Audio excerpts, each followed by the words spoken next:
ठाण्याच्या राजकीय, सामाजिक आणि सांस्कृतिक घडामोडींचं वर्तमान चित्र दाखवणाऱ्या ठाणे वर्तमानमध्ये मी नितीन बोरसे आपलं पुन्हा एकदा हार्दिक स्वागत करतो।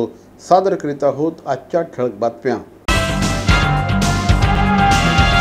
ठाणे शहरामध्ये अद्याप उमेदवार जरी डिक्लेअर झालेला नसला तरीही निवडणुकीची धामधूम मात्र मोठ्या प्रमाणात सुरू आहे।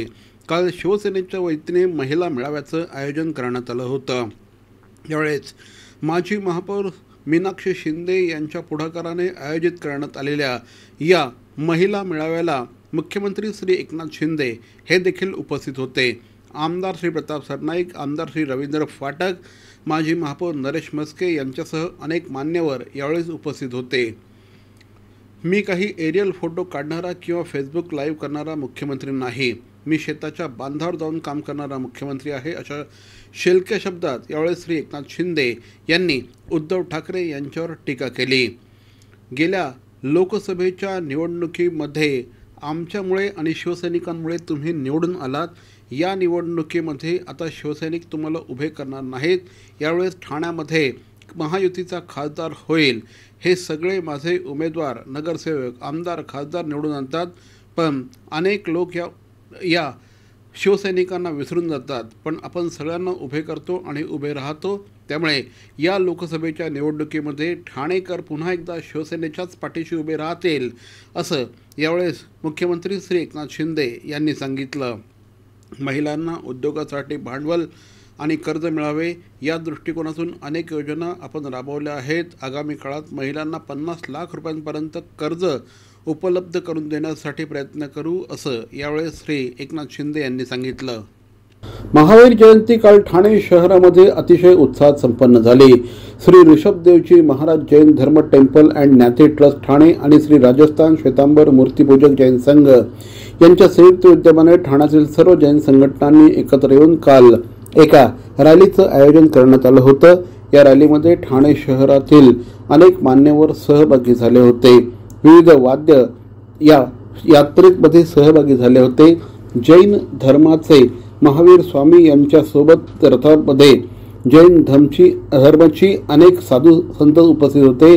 अहिंसा परमधर्म जगा आणि जगू द्या, मानवता हा सर्वात मोठा धर्म आदी संदेश या निमित्ताने देण्यात आले।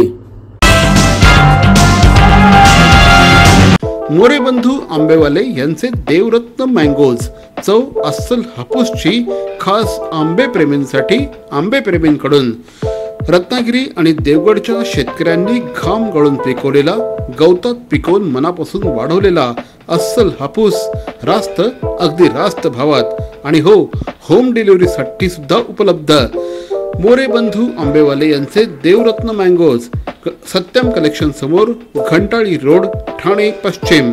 आजच संपर्क साधा। CP Goenka International School, nurturing talent at young age for scholastics, sports and performing arts in global perspective. Proud to have world toppers and country toppers in 10th standard Cambridge examinations. Ranked the best emerging school by the Times of India for personality over percentage. CP Goenka is the intelligent choice. सर्व नागरिकांना आवाहन करण्यात येत आहे की सध्या डासांमार्फत पसरणाऱ्या dengue या आजाराचा प्रसार रोखण्यासाठी प्रत्येकाने पुढील प्रमाणे कार्यवाही करावी। डेंग्यू आजार एडिस इजिप्ती हा डास चावल्याने होतो। या डासांची पैदास साचलेल्या किंवा साचवलेल्या स्वच्छ पाण्यामध्ये होते। 8 दिवसांपेक्षा जास्त दिवस पाणी उघडे व साचून राहिल्यास त्यात डास अंडी घालतात। अंड्यांच्या अळ्या तयार होऊन पुढे डास तयार होतात। यासाठी आपल्या घरातील पाणी साठे, उदाहरणार्थ बॅरल्स, पिंपे, टाक्या, हौद, रांजणे इत्यादी दर आठवड्याला रिकामे करून घासून पुसून कोरडे करून पुन्हा भरावे। 1 दिवस कोरडा दिवस म्हणून पाळावा। पाणी साठ्यांना घट्ट झाकणे बसवावीत किंवा जुनी साडी, चादर, धोतर यांनी बांधून झाकून ठेवावीत, म्हणजे डास त्यात जाऊन अंडी घालणार नाहीत। घराच्या गच्चीवर, आजूबाजूला, अंगणात कोठेही पाणी साचू देऊ नये। भंगार सामान उघड्यावर टाकू नये, उदाहरणार्थ टायर्स, प्लास्टिक सामान, कुंड्या, टाकाऊ वस्तू इत्यादी। अशा सामानात पावसाचे पाणी साठून त्यात डेंग्यूच्या डासांची पैदास होते. घरातील कूलर्स, फ्रीजच्या पाठीमागील ट्रे हे देखील वेळोवेळी कोरडे करावेत. लक्षात ठेवा, नुसत्या फवारणीने डास घनता कमी होत नाही, तर त्यासाठी डास पैदास ठिकाणे नष्ट करणे ही आपल्या सर्वांची जबाबदारी आहे. कोणताही ताप अंगावर न काढता जवळच्या शासकीय रुग्णालयात मोफत औषधोपचार घ्या. अशा प्रकारे नागरिकांनी सहकार्य केल्यास डेंग्यूचा प्रसार रोखणे सहज शक्य आहे.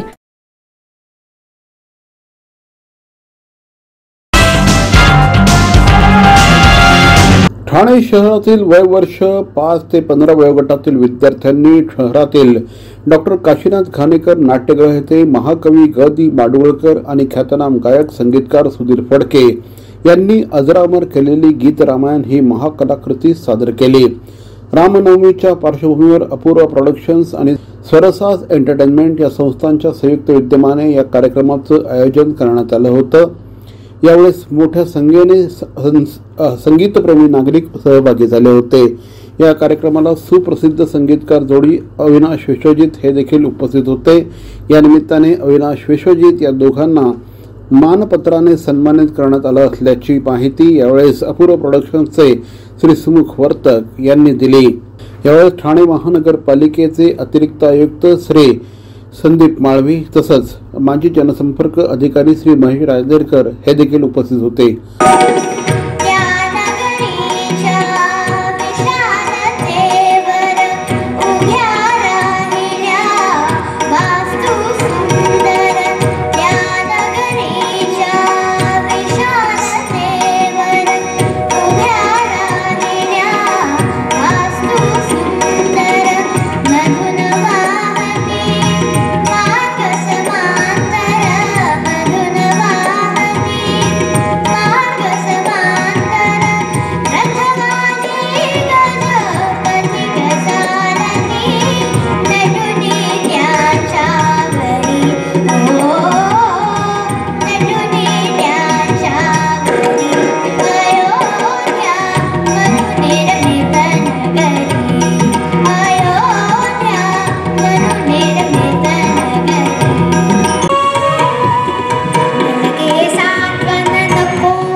अपूर्वा प्रोडक्शन्सच्या वतीने आज डॉक्टर काशीनाथ घाणेकर नाट्यगृहामध्ये 25 बालकलाकारांच्या माध्यमातून गीत रामायणाचा अभूतपूर्व असा कार्यक्रम संपन्न होत आहे.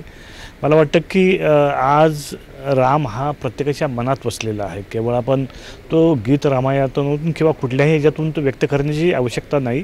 आणि याचं मूर्तिमंत उदाहरण म्हणून आज जो काही लहान मुलांच्या गाण्यातून आपण गीत रामायण ऐकत आहोत हा त्याचं एक मोठं उदाहरण आहे. आणि मी खरोखरच सुमुख वर्तक यांना खूप खूप शुभेच्छा देतो की त्यांनी एक वेगळ्या पद्धतीने गीत रामायणाची मांडणी केलेली आहे. म्हणजे गीत रामायण आपण गदिमान आणि सुधीर फडकेंची यांचं आपण अनेक वर्षांपासून ऐकत आलो, पण तेच गीत रामायण ज्यावेळेला ही लहान मुलं ज्या पद्धतीने सादर करतात तो एक वेगळा देखणा अनुभव असतो. कारण का केवळ ते गीत सादर करत नाहीत तर ते पूर्णपणे रामायणाची कथा आत्मसात करून त्याचे हावभाव किंवा त्याचे एक्सप्रेशन्स त्यांच्या गाण्यातून ते देतात. त्याच्यामुळे त्यांनी ते समजून घेतले आणि त्याच्यानंतर ते गात आहेत.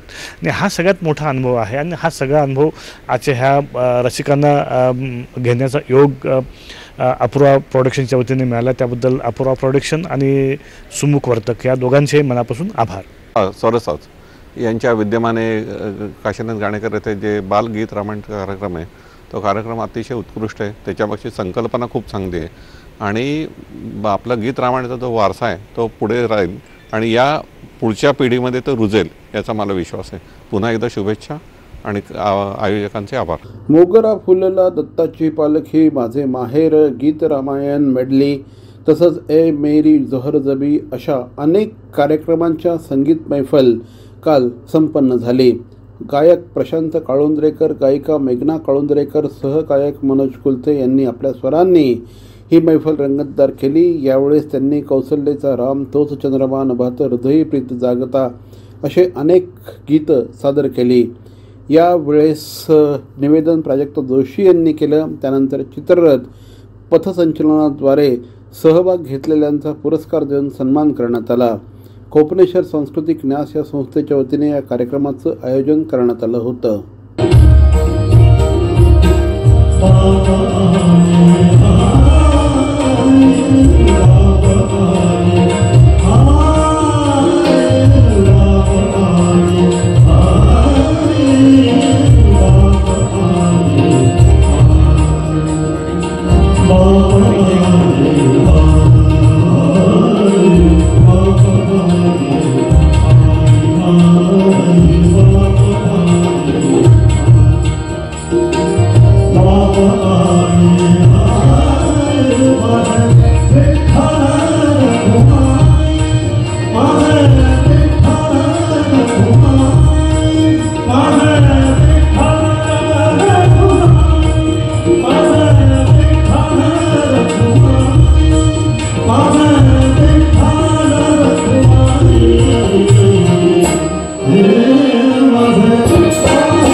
ठाणे महानगरपालिका आणि पर्यावरण दक्षता मंडळ यांच्या संयुक्त विद्यमाने माझा तलाव ही मोहीम ठाण्यातील तलावांचं संवर्धन करण्यासाठी सुरू करण्यात आली। या मोहिमेअंतर्गत शनिवारी ब्रह्माळा तलाव या ठिकाणी तलावांवर बोलू काही या कार्यक्रमाचं आयोजन करण्यात आलं। प्राध्यापक पुरुषोत्तम काळे यांनी यावेळेस उपस्थितांना मार्गदर्शन केलं। तसंच प्राध्यापक विद्याधर वालावलकर आणि सुरभी वालावलकर यांनी या संदर्भात अधिक माहिती दिली। तलाव मरणापासून वाचवण्यासाठी तलावांची खोली तशीच राहिली पाहिजे, त्यात वाढलेली सेंद्रिय मूल्य काढली पाहिजे। तलाव हा मध्यावर खोल अधिक असल्यास त्या जागी जलचर चांगल्या पद्धतीने वास्तव्य करू शकतात, असं मार्गदर्शन या निमित्ताने करण्यात आलं। माझा तलाव ही आपली मोहीम आहे, ती आपण पर्यावरण दक्षता मंडळ आणि ठाणे महानगरपालिका यांच्या संयुक्त विद्यमाने सुरुवात केली होती। 5 जूनला आपल्या या मोहिमेची सुरुवात झाली। तेव्हापासून आपण लोकसहभागातून तलाव संवर्धन याकडे आपला कल आहे आणि माझा तलाव असं याला नाव दिलं आहे कारण प्रत्येकाला असं वाटायला हवं की हा माझा तलाव आहे। तिथे गेल्यानंतर त्यांना माझेपणाची भावना असते, ती निर्माण व्हायला हवी, म्हणून आपण माझा तलाव असं नाव दिलं आहे या मोहिमेला। नमस्कार, मी डॉक्टर पुरुषोत्तम काळे। मी सेवानिवृत्त प्राध्यापक आहे आणि पर्यावरण दक्षता मंडळाचं काम करतो। पर्यावरण दक्षता मंडळाचा माझा तलाव ही जी मोहीम आहे त्या मोहिमेअंतर्गत आज तळ्यांच्या विषयी थोडी जास्त माहिती देण्यासाठी म्हणून मी इथे आलोय। जागरूकता अनेक प्रकारची आहे। एक म्हणजे सौंदर्यीकरण करण्याऐवजी जर तळ्यांचं सजगपणे रिवायवल केलं तर जास्त चांगलं होईल। म्हणजे काय तर ही एक जैविक संस्था आहे, त्या जैविक संस्थेचं स्वरूप हे कायम ठेवून जर तलावाचं संवर्धन केलं गेलं तर ते जास्त फायदेशीर होईल। लॉंग टर्म मध्ये त्याचा उपयोग जास्त होईल लोकांना, असं वाटतं मला। तर मंडळी, या होत्या आजच्या ठळक बातम्या ठाणे वर्तमानमधून। आम्ही ठाण्याच्या राजकीय, सामाजिक आणि सांस्कृतिक घडामोडींचं वर्तमान चित्र दाखवण्याचा प्रयत्न करतोय। अर्थातच आपल्या सहकार्याची गरज आहे, तेव्हा आपल्या सूचना आणि समस्या आम्हाला जरूर कळवा। आमचा पत्ता ठाणे वर्तमान, Dadoji Konde stadium, shop number 16, Khatan road, Thane पश्चिम। दूरध्वनी क्रमांक 9820939420। तर मग पुन्हा भेटू उद्या याच वेळी याच ठिकाणी ठाणे वर्तमानमध्ये। तोपर्यंत धन्यवाद। जय हिंद, जय महाराष्ट्र।